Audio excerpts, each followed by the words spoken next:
Shots fired on campus. The last thing you'd expect to hear.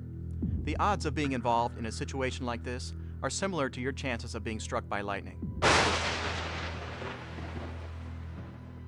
It's a strange thing about lightning, though. We use it as a way to describe something that seemingly has no chance of happening. But how many of us would stand next to a metal pole during a thunderstorm? I'm Randy Spivey. And I'm Jim Sporleader, both from the Center for Personal Protection and Safety. The possibility of being involved in an active shooter incident on campus may be remote, but the consequences can be catastrophic. That's why it makes good sense for you to spend some time thinking about what you would do if you found yourself in such a situation. It's a sad fact that shooting incidents do happen on college campuses. Because of that, there has been a dramatic increase in preventive measures such as campus-wide violence prevention programs, efforts to identify troubled students, the development of threat management teams, and a major effort has gone into creating and upgrading notification systems and refining response strategies to get law enforcement on the scene faster. But even the best preventive systems can never be perfect. And let's be candid, if lightning does strike, if an active shooter enters your area on campus, it will be unlike any situation you have ever experienced. And in those initial heart-stopping moments, it will only involve you, other students and faculty, and the shooter. The bottom line is you'll need to take direct responsibility for your personal safety and security. You must develop a survival mindset. The purpose of this training is to help you do exactly that. With the proper mindset and the necessary tools, you'll be better equipped to react with purpose and maximize your chance of survival if you find yourself in a situation like this. Survivors make a commitment. They take a personal stake in their own safety and security. They do whatever it takes, emotionally, mentally, to survive a critical incident. They ask themselves the what-if question. How would I get out? How would I survive? What would I do? Where would I go? We know that these incidents are over in a matter of minutes.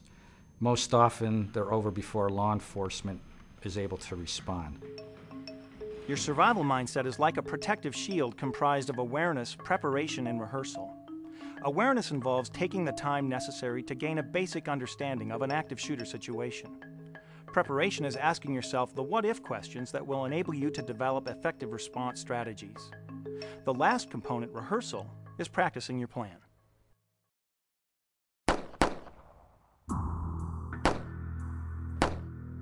Shots fired. Do you know what that sounds like? Unless you see the shooter, you may not recognize the sounds for what they are: gunshots. For most of us, our experience with gunshots is drawn from movies and television that use special sound effects. That means real gunshots can sound artificial. You could lose precious seconds as you slowly realize that these are, in fact, life-threatening sounds. What was that?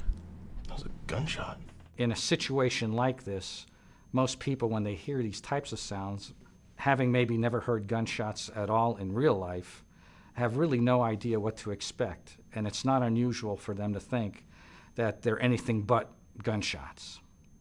I would treat any sound that you may perceive as a gunshot as that and act accordingly. Don't second guess it, because when you second guess it, those seconds count.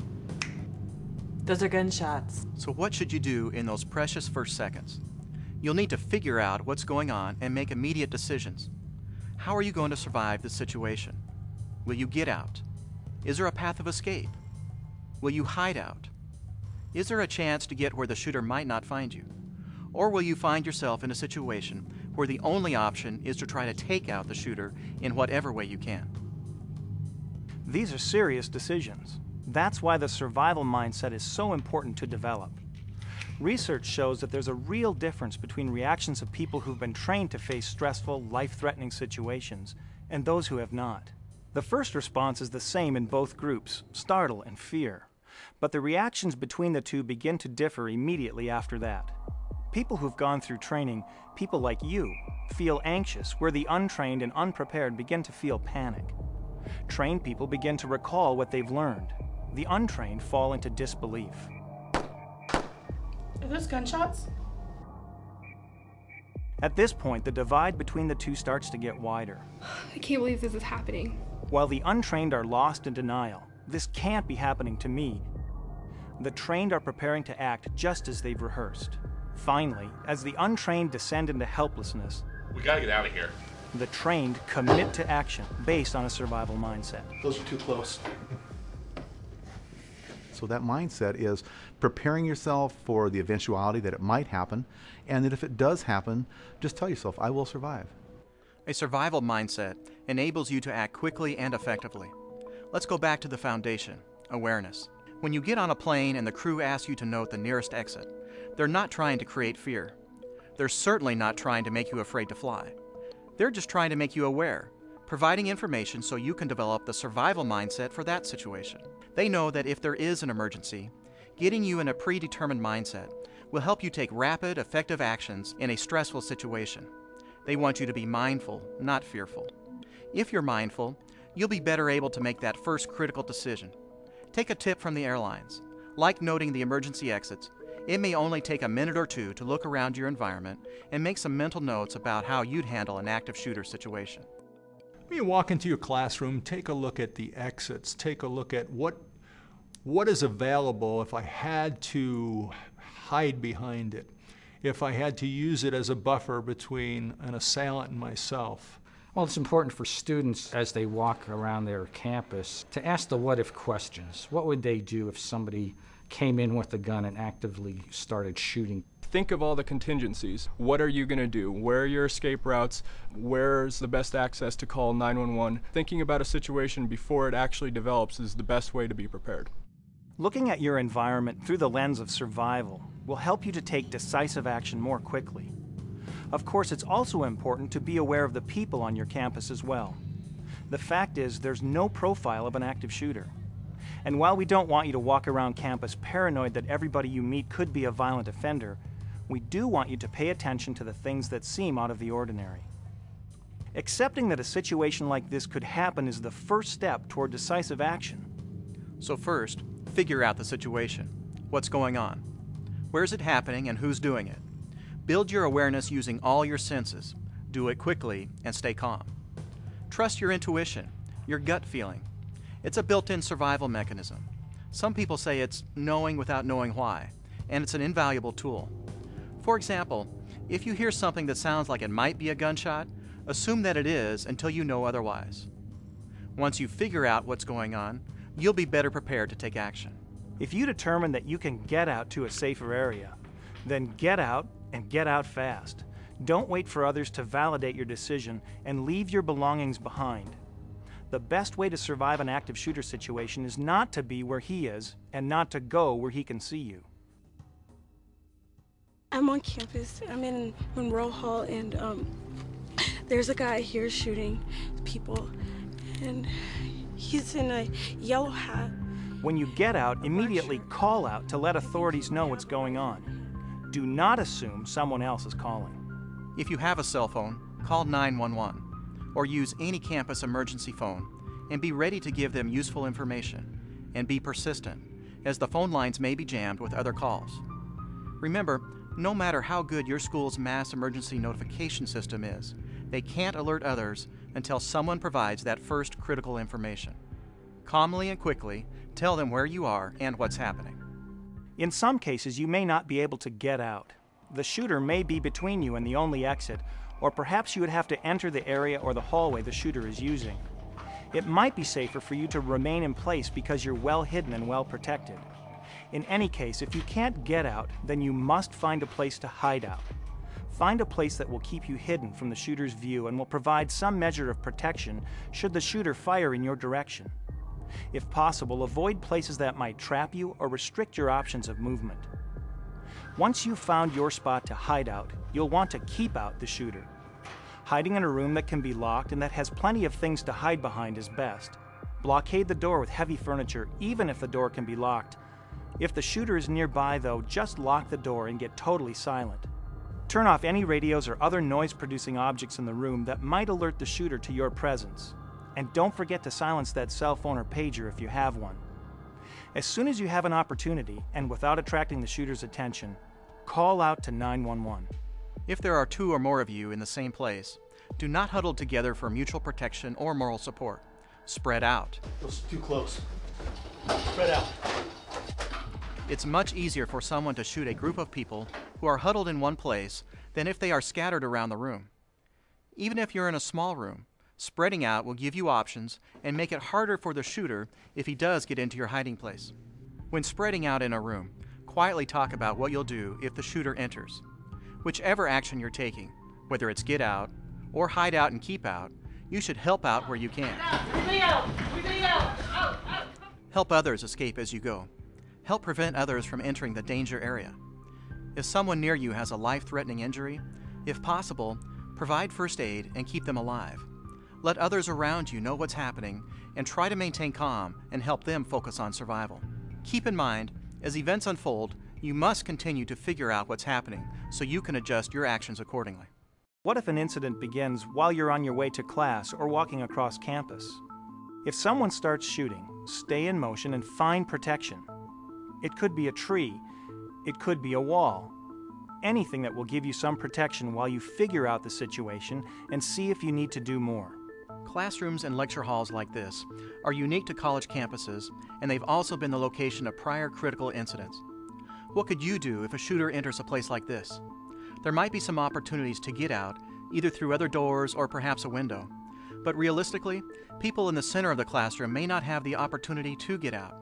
In that case, your only options might be to spread out, take cover, or take out the shooter.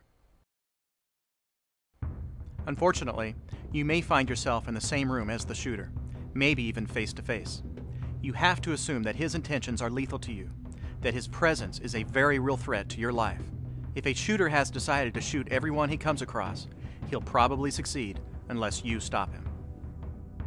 If you can't hide out and you have absolutely no other option, you may have to confront your assailant. Convince yourself that you have what it takes to survive when your life is on the line. This is a life and death decision only you can make. It's so important to understand that in this kind of situation, anything you do or anything you don't do may involve life-threatening risk. If you determine there's no other option than to take out the shooter, then you must be prepared to do whatever is necessary to neutralize the threat. Before the police get there, it's you against that bad guy, and you need to do everything you can to try to stop him, because you can't just sit and let him harm you or take your life or take your friend's life. To do this, you'll need to become more aggressive than you ever thought possible. This means you either disrupt his actions or incapacitate him. Throwing things, yelling, using improvised weapons can all be effective in this situation. But total commitment and absolute resolve are critical. I'm going to throw this backpack at him. I'm going to throw this book at him. And then what are you going to do? Well, then we're going to gang up on him. How many are you in here? 140. How many of him? 1. If there are 2 or more of you, spread out, make a plan, and act as a team to overcome the shooter. Once again, you and the group will have to make a total commitment to your action and do absolutely whatever it takes without hesitation. To understand this better, think of the terrorist attacks on 9/11. Up until that day, the conventional wisdom about plane hijackings was that you should be calm, non-threatening, and wait for the plane to arrive at the hijacker's destination. Obviously, that guidance didn't apply to the hijackings that day. In fact, the passengers of United Flight 93 realized this and used a process like we're describing in this program to figure out what was happening. Once they figured out that the purpose of the hijacking was to kill as many people as possible, the passengers took decisive action to neutralize the threat and prevent further loss of life. During my law enforcement career, I had the opportunity to talk to many people who survived critical incidents. And the commonality they shared was a single-mindedness of purpose to survive. No matter if they were physically injured, they were not going to stop. They were not just going to throw their hands up and quit. They were going to see it through. You have to tell your mind that, you know what, I will survive. I will never give up. I will live. There's another possible resolution to an active shooter situation, and that's when law enforcement arrives and takes action to end the shooting. When officers arrive, be prepared to calmly, quickly, and accurately tell them what they need to know. Location of the shooter, number of the shooters if there's more than one, description of the shooter, and number and kind of weapons they have. Police, where's the shooter? I don't know. What's he wearing? He's got like a black shirt and a yellow ball cap on. Do not expect officers to assist you as you get out.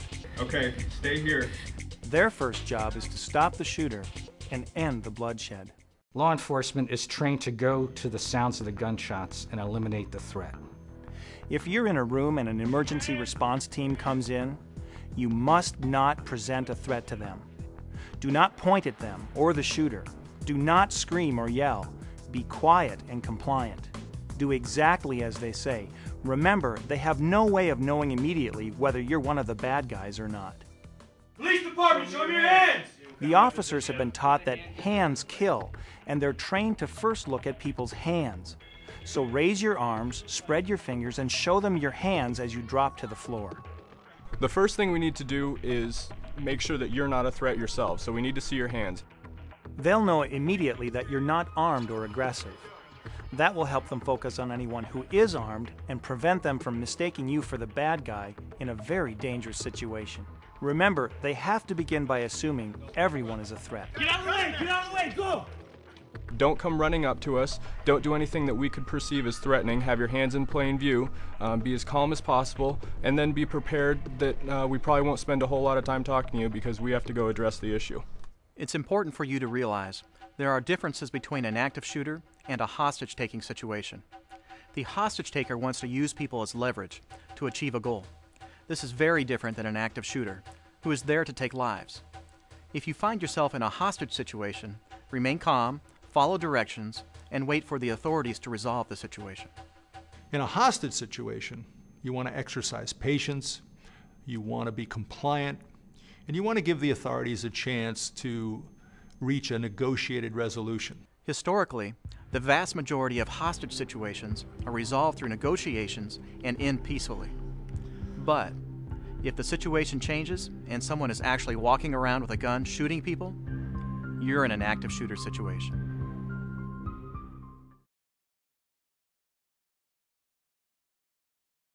The focus of this program has been on surviving an active shooter situation. One of the most effective ways of dealing with this difficult problem is through effective prevention programs. Interestingly, the same survival mindset we've been talking about today can sometimes prevent a situation from becoming violent in the first place.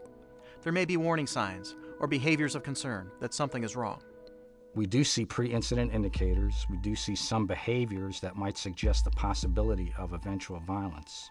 And many of these offenders oftentimes exhibit angry or argumentative behavior. They often blame others for their problems. They fail to take responsibility for their own actions.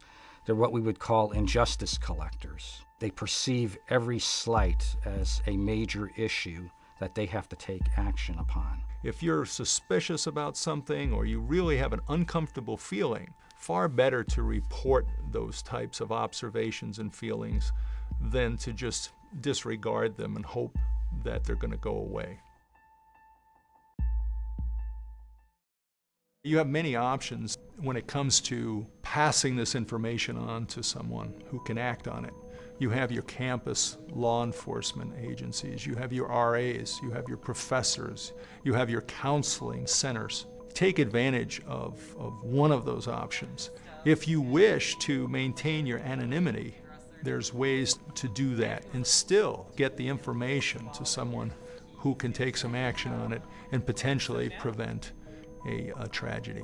It's okay to say something. There have been numerous shootings across the country have been prevented by students going, there's something wrong here. We cannot do this by ourselves. This is a community, and in order to keep it safe, we need everybody's help, their eyes and their ears.